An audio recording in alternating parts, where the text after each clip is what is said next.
Welcome back, Fudge 2025. Here we go. So in the pot we have our milk, our sugar, and our cocoa all boiling together. Bring it up to a rolling boil and we're reducing it, right? We're taking as much of the moisture off as we can. And for those of you that are candy makers, you're familiar with this process. We're going to take this to softball stage. So what we have is our pot going, and we have a bowl full of cold water here. So we're going to take some of this and we're actually going to drizzle it in here. And you can see, maybe not, it's kind of a little sloppy in there, so this isn't quite ready. We've got to keep stirring it, we've got to keep reducing it. Once that comes to a ball stage and you can kind of scoot it around on the bottom of the bowl, then it's ready for the next process. So stay tuned. As soon as this comes to a softball, we'll bring you back. Alright folks, we're at softball stage. That didn't take very long at all. So we still got our cold water here. We let this drip off a little bit. Drip some of it in here. It's kind of hard to see, but you can kind of start to pick it up out of the water. So we're almost there. We've got just some smidge bit left to go. And when we turn the heat off, we'll bring you back. So stay tuned. Okay. Alright, we are at softball stage, so we're going to take this off heat as best we can. Take it off heat. To this, we are going to add about 4 tablespoons of peanut butter. Okay, grab that, stick that in there. A little more is not going to hurt anything. We've got our vanilla. We need 2 teaspoons of vanilla. You can measure with your heart a little bit on this one. And then we're also going to add 2 tablespoons of butter. And once we get that added in, we're going to beat this until it becomes glossy and starts to throw strands out on the sides of the pan. When it comes time for that, then you got to quickly pour it back in the pan, your setting dishes, because it sets up really fast at that point. So here we go. We're going to go ahead and beat it. This is when it gets a little bit tricky, because you can easily overbeat this or underbeat it.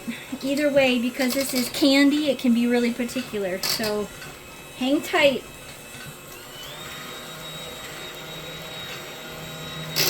And be careful not to splash yourself. Yep. Because what do you think that is? 210? It's very hot, and because it's candy, it's very syrupy. But basically what you're doing here when you're beating it is you're entraining air to it and cooling it down at the same time.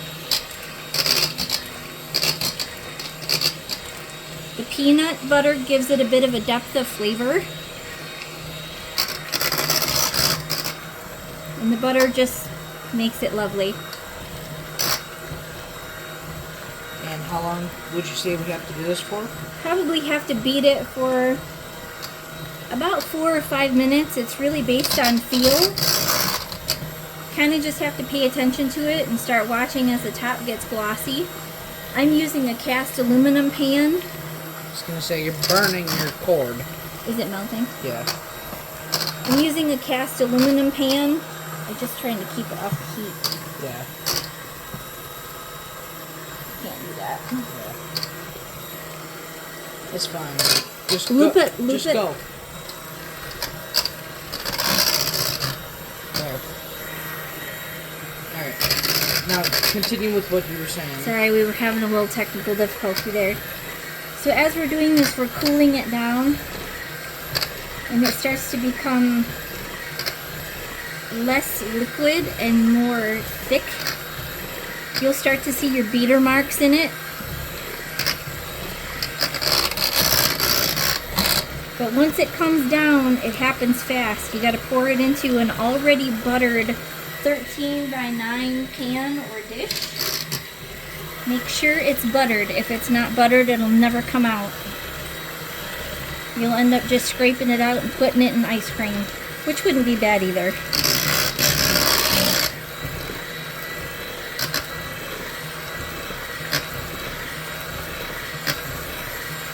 just about there. Nope, not quite. You can start to smell the peanut butter aroma. Smells really good. And what she was saying about you can start to see your beater marks. As she's going around, you can start to see them in the fudge. So, just a quick little zoom in for you. You can see that the longer we go, the thicker it's becoming. You'll feel it in your beaters too. Make sure you keep getting around those side edges. You want to make sure you get everything reincorporated with that sugar cocoa mixture with everything else that you just put in here. You can start to kind of see on the side as the beater goes around how it throws little pieces. When those little pieces start to stay, see how the little pieces come up there? When those little pieces start to stay on the surface, that's kind of when you know it's done. See how you can start to also see it pull away from the side as you run your beater?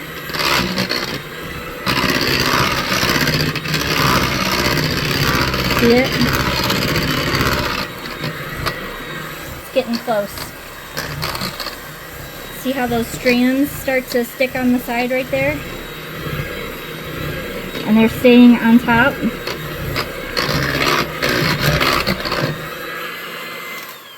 We're ready.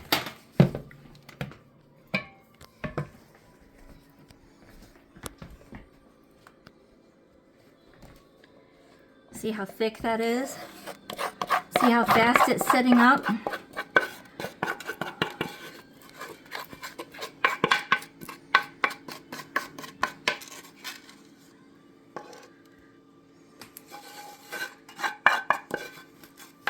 Sorry, the light over here is not better, but you can see how quickly that gets so thick, so fast.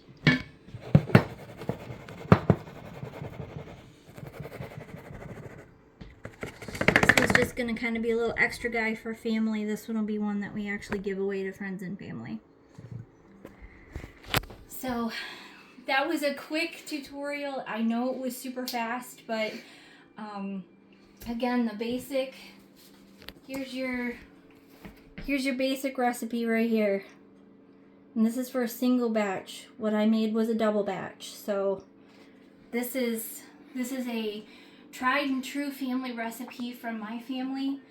But I'm at the point in my life where once I'm gone, these are gone too. So it's time to start spreading the love, and especially with 2025 being as hard as it was, and knowing that time is short and some of this stuff is going to stay around forever, it's time to spread the love and get back to the simple joys in life, because that's really what it's all about. So make this for your family. If you make it and you goof it up the first time, don't give up. I was scared to death to make this the first Christmas that my mom passed away, and I knew she was here with me. So just try and try again, because once you get it, you got it, and it's an amazing recipe. So thanks so much, and good luck, and Merry Christmas.